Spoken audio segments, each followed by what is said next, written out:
Olá pessoal, tudo bom com vocês?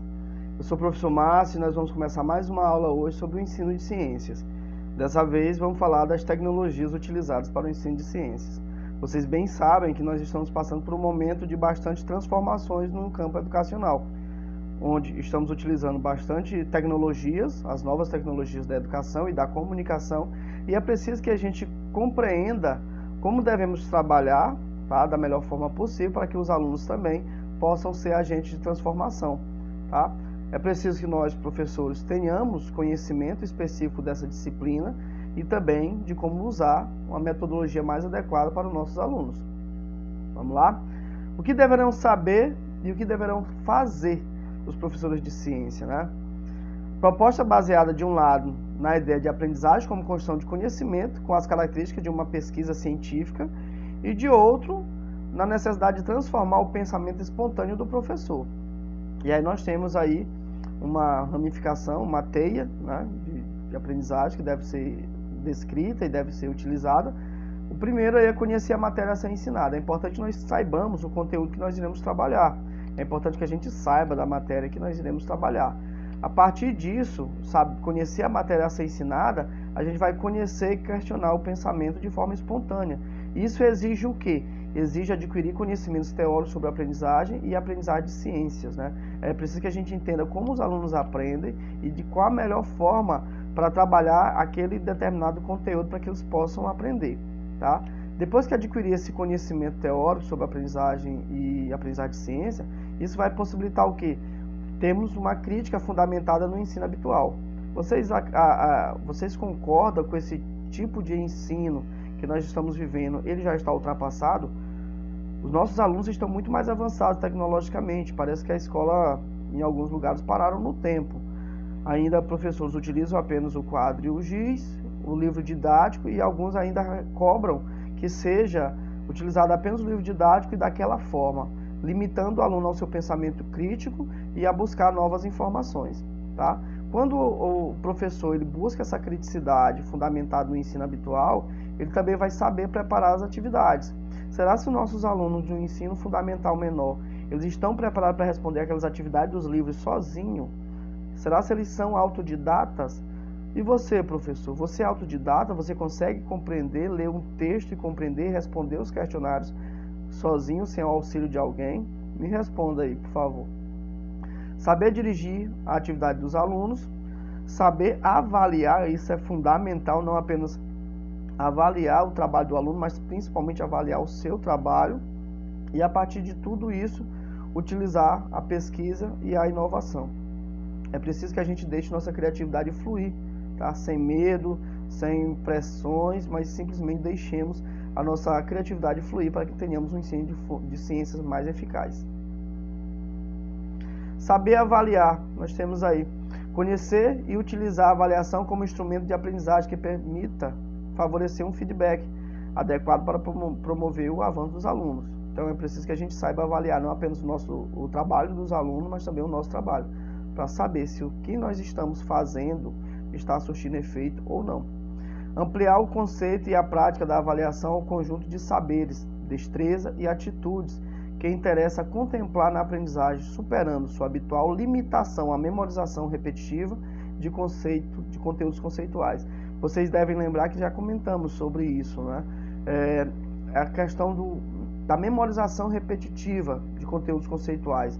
Me recordo bem, enquanto aluno de ensino fundamental, alguns professores colocavam era apenas questões do decoreba, né? E esse método há muito tempo ficou para trás. E é preciso que a gente entenda qual o melhor método para o nosso momento e qual o melhor método, principalmente para fazer com que os alunos aprendam. Não apenas memorizem para realizar uma avaliação e passar de ano, mas para que eles aprendam de fato aquele conteúdo e que possam utilizar no seu cotidiano. Mais um ponto aí, introduzir forma de avaliação de sua própria tarefa docente como instrumento de melhoria do ensino. É preciso que a gente esteja sempre se autoavaliando, buscando assim corrigir nossas falhas. Claro que ninguém é perfeito, mas é preciso que a gente possa se corrigir e assim aprimorar cada vez mais a nossa didática, os nossos métodos de ensino. Sempre que possível, peça para alguém, um colega seu, te filmar gravar você dando aula e depois comentem vocês dois onde precisa ser melhorado. Assim, sem julgamento, simplesmente você vai estar conversando com alguém de sua confiança e vai estar buscando uma melhoria na sua qualidade de ensino, uma melhoria na sua capacidade de lecionar. O ensino de ciências, educação científica. Nós temos aí o componente curricular de ciências da natureza, engloba os campos de biologia, física, química, geociência e astronomia. Os campos principais, biologia, física e química, são chamados de ciências da natureza. Considera que os conhecimentos dessas diferentes disciplinas podem proporcionar ao estudante a construção de conhecimento científico, e aí exige uma transposição didática do conhecimento científico a partir do saber escolar, tá? E aí nós temos algo que é suporte para a gente, é muito importante o livro didático, é importante que você, professor, saiba escolher o livro didático adequado para os teus alunos. Tendo em vista que, vocês observam aí que um livro didático escolhido, ele vai ter tempo de vida útil em tuas mãos de 3 anos. Ele vai ser utilizado por 3 anos. Vocês sabem que a ciência está sempre se adequando, se atualizando, então é preciso que você escolha bem um livro didático, tá? Como é que esse livro é elaborado? Procure se informar. Nós temos um programa, que é o PNLD, Programa Nacional do Livro Didático. Os professores em algumas cidades fazem as escolhas, em outras nem tanto, é escolhida apenas pelo secretário ou por alguma comissão das secretarias de educação.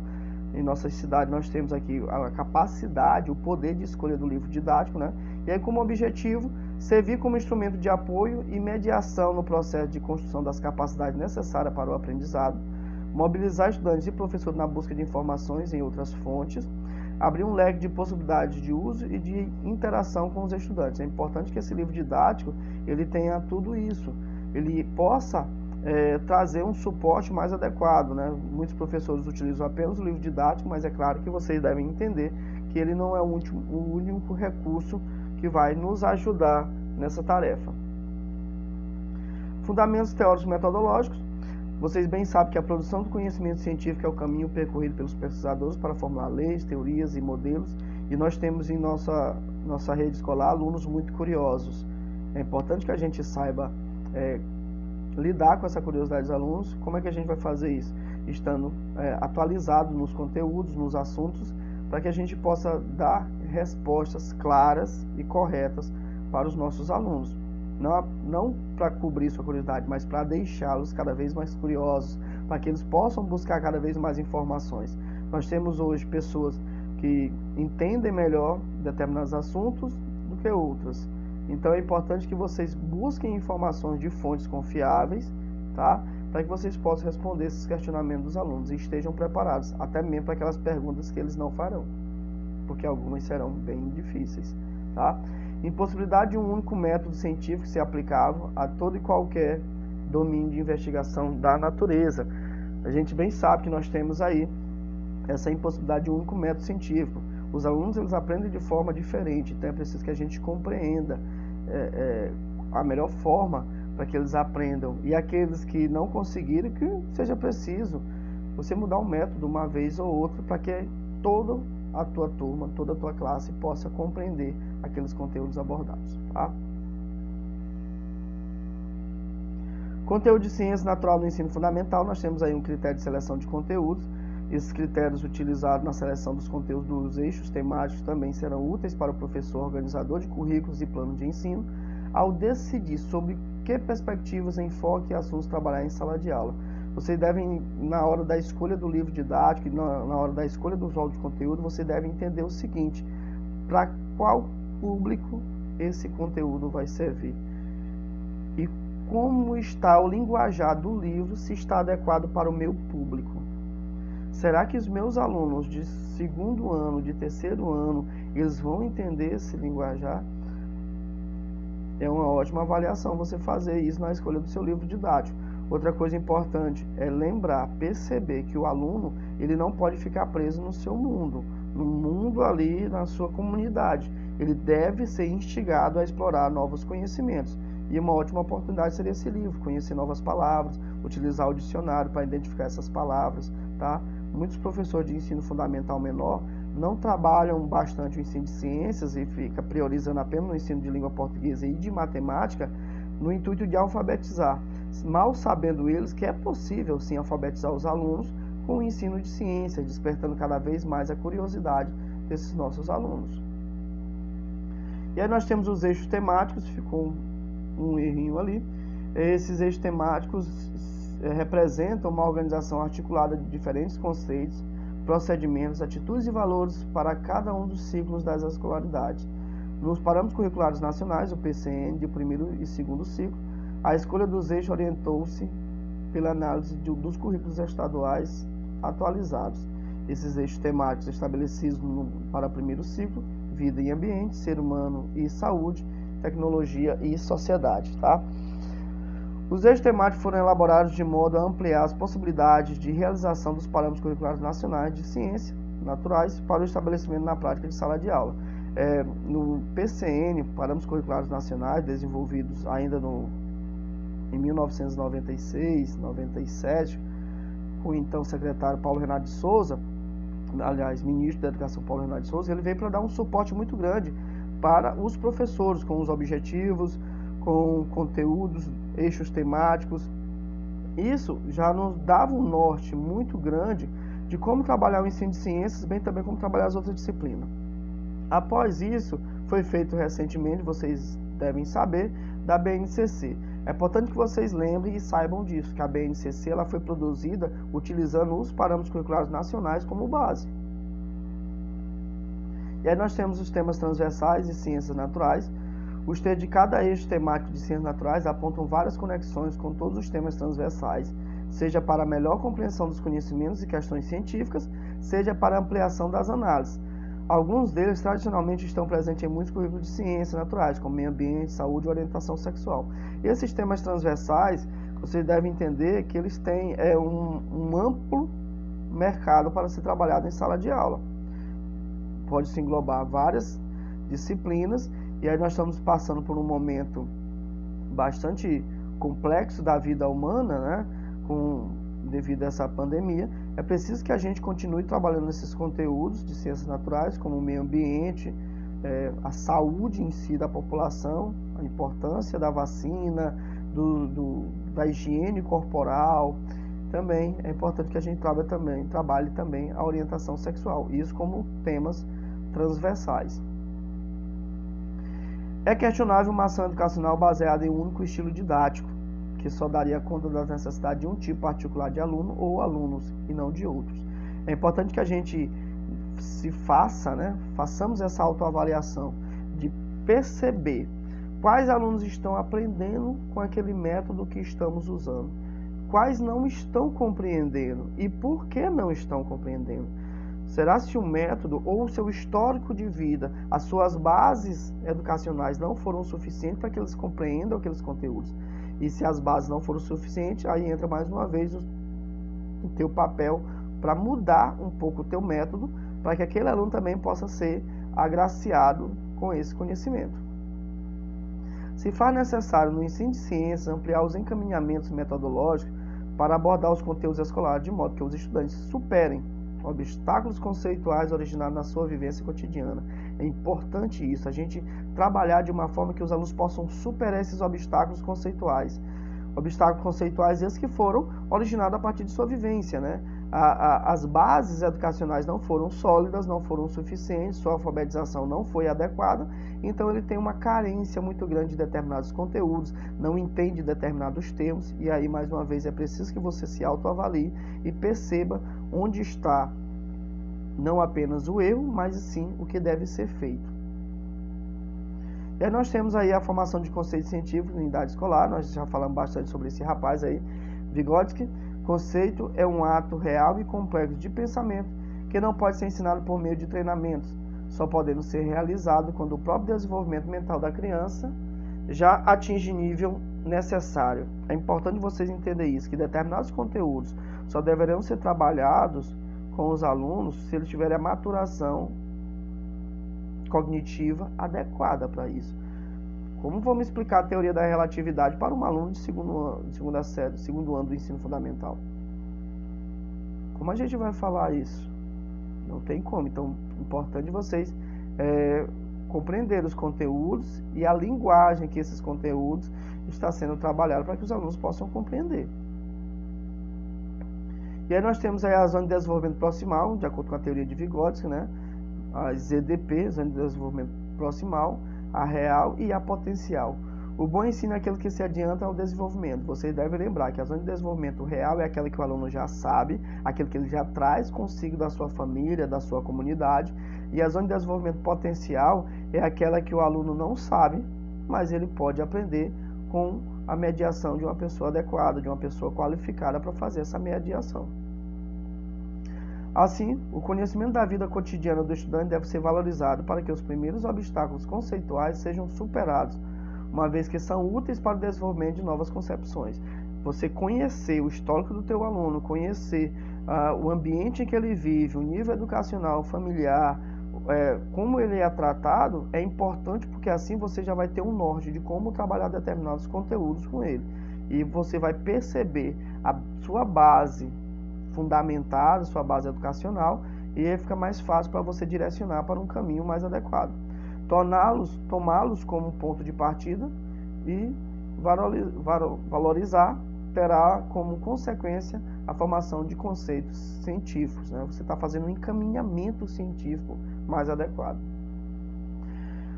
Apontamentos para o ensino-aprendizagem bem-sucedido é necessário que o professor de ciências conheça a história da ciência. Nós estamos trabalhando isso. Vocês perceberam que o ensino de ciência aqui no Brasil ele já começou um pouquinho tarde, enquanto o mundo todo já trabalhava isso. O Brasil começou a entender um pouco do ensino de ciências um pouco tarde. Conhecer os métodos científicos empregados na produção do conhecimento. Conhecer as relações conceituais, interdisciplinares, contextuais associadas à produção de conhecimento. Conhecer os desenvolvimentos científicos recentes, saber selecionar os conteúdos científicos escolares adequados ao ensino. Claro que é importante a gente saber escolher esses conteúdos, mas sempre motivando os alunos a buscarem cada vez mais informações. Aprendizagem significativa no ensino de ciências. A aprendizagem significativa no ensino de ciência implica no entendimento de que o estudante aprende conteúdos científicos escolares quando lhe atribui significado. É importante que vocês entendam isso, que não é apenas no ensino de ciência, mas em toda e qualquer disciplina, o aluno ele vai aprender os conteúdos com maior facilidade quando ele lhe atribuir significado. E aí, mais uma vez, é importante você estar sempre buscando uma contextualização desses conteúdos. Assim, a construção de significados é o elemento central do processo de ensino-aprendizagem. Quando ele entende, quando ele busca significado, quando ele contextualiza, o aluno ele vai aprender cada vez mais fácil. A construção de significado pelo estudante é o resultado de uma rede de interações composta pelo estudante, os conteúdos escolares que você está escolhendo, o professor como mediador do processo de ensino-aprendizagem, sendo fundamental considerar essa organização dos conteúdos, a sequência didática desses conteúdos, estratégias metodológicas adequadas, um material didático significativo, esses recursos didáticos significativos. Você pode utilizar um vídeo, pode utilizar uma paródia, você pode utilizar um slide demonstrando imagens para que o aluno possa ele identificar e poder também aplicar isso no seu cotidiano, né? Material didático significativo, conhecimento prévio relevante do estudante. Mais uma vez aí, a zona de desenvolvimento de Vygotsky, conhecer aquilo que o aluno já sabe. E aí o papel do professor. O ensino de ciência é cada vez mais exigente e a gente sabe muito bem disso. O professor deve ser capaz de ensinar as múltiplas ciências e metodologias às crianças de habilidades e culturas variadas, adaptando o ensino às concepções iniciais do aluno e às condições da escola. Conhecer e aplicar ciência cognitiva, pedagogia e ciência, pesquisar literatura e montar demonstrações. Nós temos um trabalho árduo, mas bastante significativo e bastante valoroso, né? Quando a gente começa a entender a cultura dos alunos, nós estamos trabalhando com salas de 20, 25 ou 30 alunos, totalmente uma sala heterogênea de pessoas que vivem em condições sociais e culturais bem distantes uma das outras. É preciso que a gente conheça cada uma delas para que possamos trabalhar de forma mais eficiente.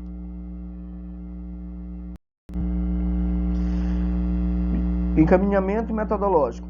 A diretriz curricular de ciências propõe integração dos conceitos científicos e valorização do pluralismo metodológico. Mais uma vez, você percebe que não precisa trabalhar um único método que logo você vai perceber que não vai atingir toda a tua turma, né? Para isso, há que superar práticas pedagógicas centradas em um único método e em aulas de laboratório que visem somente comprovação de teorias e leis. Mais uma vez você percebe que é importante a gente ter o trabalho com teorias e, sempre que possível, trabalhar a prática, e não somente a teoria e não somente a prática. É preciso que o aluno ele possa ter esses conhecimentos prévios, e isso a gente encontra a partir do estudo de teorias. E aí, quando vamos aplicar isso na prática, o aluno já vai entender mais e vai procurar uma assimilação desses conhecimentos e com o seu cotidiano. E aí nós temos a questão do planejamento, que ele é fundamental que façamos, né? E aí nós temos os eixos, culturas e sociedades, natureza da ciência e a tecnologia, a questão dos ecossistemas. Nós estamos passando por um grande processo de mudança, temperaturas se elevando, novas doenças surgindo, novos avanços tecnológicos, né? Então é preciso que a gente se adeque a essa nova realidade. E eu questiono agora, e você? Como vem trabalhando com a área de ciências naturais? Como você está organizando o seu planejamento? De onde obtém os conteúdos que privilegiam em sala de aula? Que materiais didáticos e pedagógicos você tem utilizado? Como tem sido o teu trabalho de ciências em sala de aula? Os alunos têm compreendido de forma mais simples ou está dando um pouquinho de dor de cabeça? E os projetos que têm sido desenvolvidos? Por que trabalhar o ensino de ciências no ensino fundamental, sendo que a escola não prepara o aluno para ser cientista? É importante que vocês saibam, por mais que o aluno não vai sair dali um cientista, mas ele tem que sair entendendo que ele é um agente transformador, que ele é um agente da mudança, e não apenas a mudança de sua vida, mas também ele, como um agente, ele pode transformar toda a sua comunidade. E esses conhecimentos científicos é fundamental para que ele compreenda isso. Considerações metodológicas. Nós temos aí 3 momentos pedagógicos, né? A problematização, a busca do conhecimento e também a sistematização. Nós temos aí a problematização, ponto de partida, conhecimentos prévios do aluno. O professor deve estimular o questionamento das situações e as interpretações apresentadas pelos alunos, para que eles sintam necessidade de rediscuti-las, reconstruí-las ou ampliá-las. Tá? É importante que o aluno ele se sinta de fato o agente transformador da mudança e faça questionamentos. Procure entender por que tais fenômenos ocorrem e como fazer que esses fenômenos negativos possam ser evitados. E aí nós temos o ciclo de aprendizagem, é considerado uma das formas mais efetivas do ensino de ciências naturais no momento atual. Nós temos aí o método dos 5 E's: envolvimento, exploração, explicação, elaboração, aprofundamento, e aí nós temos a avaliação, e vocês observam que a avaliação é com A, mas em inglês é evaluation. Então nós temos aí os 5 E's descritos por Bybee, entre outros, né? Se baseando em uma visão construtivista da educação que visa possibilitar um papel mais ativo dos estudantes no processo de aprendizagem. E aí nós temos aí estágios do ciclo de aprendizagem: o envolvimento, a exploração, a explicação, a elaboração e, por último, aí, a avaliação. É importante que todos esses processos ocorram uma avaliação para saber se de fato isso está sendo eficaz ou não. Caso não tenha, caso não esteja sendo eficaz, é hora de mudar o método, de repensar o trabalho.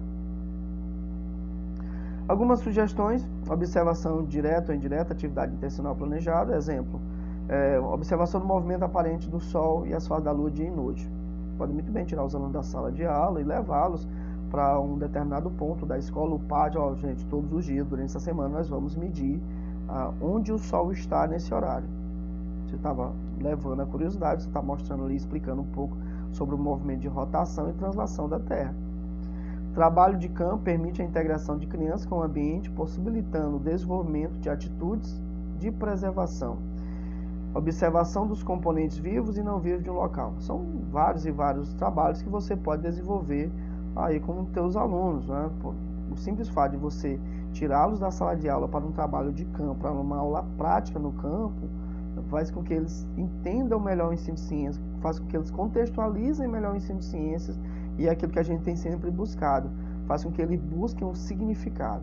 E se eles encontrarem o significado do ensino, daquele conteúdo, pois ele aprendeu. E aí é o que nós buscamos sempre, não é? Mais algumas sugestões, nós temos experimentação, o exemplo em identificação do amido nos alimentos, existência do ar. Temos aí, hoje em dia, nós temos um suporte, que é a internet, muito grande, né? A gente pode fazer pesquisas pela internet, buscar enciclopédias, fontes como livro. Antigamente a gente ia numa biblioteca, nos lugares que tinha uma quantidade de livros limitados. Isso era muito ruim. A gente buscava em algumas enciclopédias e sentia a necessidade de algo mais aprofundado. Hoje em dia nós temos a internet como ferramenta, é importante que os alunos saibam utilizá-los e que o professor oriente a forma adequada de utilizá-los para que não caiam em sites inadequados ou em portais que não tenham um conteúdo com confiança, né? Que o conteúdo não seja adequado para o aluno. Então nós temos a internet como ferramenta, é importante que a gente saiba usar, e nós temos uma estante maior de livros. Na internet encontramos vários conteúdos cada vez mais aprofundados. É preciso que o aluno seja desperto para essa curiosidade e para essa busca, tá? Algumas sugestões aí, nós temos o uso de programa de TV e do computador. Hoje, devido à pandemia, nós estamos utilizando bem isso, buscando programas educativos, né, com videoaulas, interpretação de gravuras, esquemas gráficos, tabelas, desenhos, exposição e os murais, conversação dirigida, composição de relatórios, música, poesia, livros de literatura, jogos, dramatização, história. Então nós temos aí um leque muito grande de sugestões que pode ser trabalhado com os alunos. Aí você vai dizer assim, professor, isso dá trabalho. Não fazer nada também dá muito trabalho. E aí nós temos os apontamentos. Planejar diferentes estratégias selecionadas em função do critério como conteúdo sujeito, que é o estudante, o ambiente de sala de aula, a comunidade escolar, a turma, entre outros. E sempre gerar essa problematização, a contextualização, interdisciplinaridade, fazer pesquisas, despertar essa leitura crítica, atividades em grupos, observação do lúdico, atividades experimentais, aulas expositivas, entre outros, né? Eu recordo bem quando o aluno de ensino fundamental menor tinha muita curiosidade para saber como funcionava um vulcão. Eu via nos desenhos do Pica-Pau o foguete sendo lançado, eu queria como é que eles fazem para lançar um foguete. Hoje em dia, naquele tempo, essa minha curiosidade não foi suprida. Hoje eu já sei como funciona. Agora imagine também os alunos de vocês. Quais são as suas curiosidades? Fenômenos que eles observam na televisão ou no seu cotidiano. Que tal começar a conversa por aí com eles para incentivar o ensino de ciências, para que eles aprendam ciência no seu cotidiano e que eles percebam que é uma disciplina fundamental e não apenas um decoreba, como muitos professores trabalharam no passado. Algumas observações do estudo de ciências naturais devem contribuir para que os alunos compreendam melhor o mundo e suas transformações. Olha só que legal. Possam agir de forma responsável em relação ao meio ambiente e aos seus semelhantes e reflitam sobre questões éticas que estão implícitas na relação entre a ciência e a sociedade. Vocês observam que nesse processo o papel do educador é fundamental. Suas atitudes é sempre uma referência para os alunos. A consideração das múltiplas opiniões, a persistência na busca de informações, a valorização da vida e o respeito às individualidades serão observados e servirão de exemplo na formação de valores dos estudantes. Vocês devem entender que muitos valores a escola é que transmite para os alunos: o respeito, as diferenças, né? A busca pela verdade, pelo conhecimento. Muito disso é aprendido na escola. Aí nós temos o livro-texto, que é uma orientação geral. O livro-texto é apenas um dos fatores que podem facilitar a aprendizagem, aumentando, por exemplo, a compreensão do estudante acerca de um determinado conceito.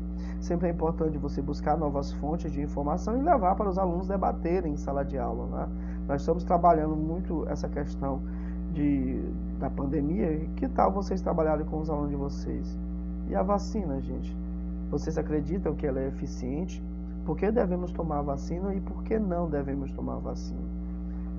Por que as pessoas querem e outras não? O que está faltando? Uma informação mais adequada? Porque como funciona a vacina no corpo humano? Ela é para prevenir a doença ou para combater a doença, para curar a doença? Entendeu? Questionamentos básicos, simples, vai fazer com que os alunos eles busquem essas informações e entendam Relembre de conversas que tiveram com os pais, com os irmãos, com os vizinhos, sobre determinadas opiniões. Além do mais, você está fazendo com que ele seja um cidadão crítico, que ele possa compreender melhor o mundo à sua volta e, acima de tudo, seja agente da transformação dessa história, dessa realidade. Tá? Dependendo dos recursos de cada escola, o professor pode valer-se de textos de jornais, revistas e outros livros. Mais uma vez eu falei, sempre buscar novas fontes de informação, e é importante que o professor ele saiba que essas fontes de informação são confiáveis mesmo ou não. Tá? Não levar histórias descabidas ou informações desnecessárias ou informações que são de fontes que não são confiáveis. Assim nós estaremos orientando de forma equivocada os nossos alunos. A saída da escola para a realização de trabalho de campo deve ter um objetivo claro e previamente especificado para os alunos. É importante a gente entender que nós teremos que sair com nossos alunos para uma pesquisa de campo, mas é preciso que eles saibam o que nós vamos verificar, o que nós iremos fazer, o que iremos buscar, quais as informações que são necessárias a ser atendidas naquele momento, tá? E todo cuidado é pouco. Os alunos, quando eles saem da sala de aula para uma pesquisa de campo, é preciso que tenham muito cuidado. A curiosidade é fundamental, mas por esse mesmo motivo que deve ter pessoas a mais nessa pesquisa de campo, não apenas o professor, pode ir o coordenador ou o professor de outra turma, que possa ajudar a cuidar dos alunos e fazer com que eles tenham uma aula mais aproveitável, uma aula de campo mais gostosa e mais segura também.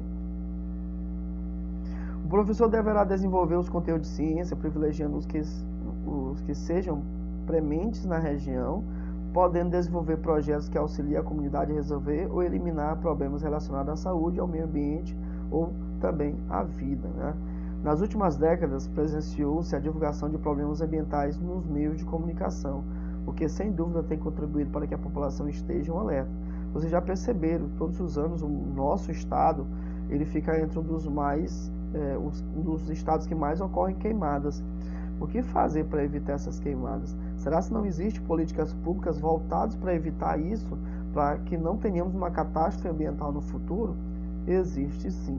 Mas por que a população ela não procura corrigir essas falhas? Às vezes é falta de conhecimento, muita gente sabe que existem políticas, mas não sabe quais são esses tipos de política. Além do mais, o poder público pouco ou nada faz para combater essas queimadas. Tá? É preciso que dê alternativas, não apenas criticar o uso das queimadas, mas também dar alternativas. E sobre a poluição da água, nós estamos vivendo um período de grande catástrofe mundial e é preciso que tenhamos cuidado com a nossa saúde, nossa higiene pessoal. E sobre a problemática do lixo, observem bem, as pessoas têm o hábito ainda de jogar lixo em qualquer lugar, hábitos esse da Idade Média, de séculos passados. Por que as pessoas sabem que aquilo vai fazer mal, vai trazer prejuízo e ainda continuam jogando lixo nas ruas? Quando chove, vocês bem sabem que os bueiros ficam entupidos, as casas enchem de água, o risco de contaminação dos alimentos, o risco de doenças como a leptospirose e também a extossomose são muito grandes nesse período de enchentes, nesse período de chuvas. Que isso não deveria acontecer se as pessoas tivessem a consciência e colocarem o lixo no lugar adequado. Tá? No ensino de ciência é essencial o desenvolvimento de postura e valores pertinentes à relação entre os seres humanos, entre ele e o meio, entre o ser humano e o conhecimento, contribuindo para uma educação que formará indivíduos sensíveis e solidários, cidadãos conscientes dos processos e regularidade do mundo e de vida, capazes, assim, de realizar ações práticas, de fazer julgamentos e, acima de tudo, de tomar decisões. Eu espero ter contribuído. Qualquer dúvida, estou no chat. Tchau, tchau, galera.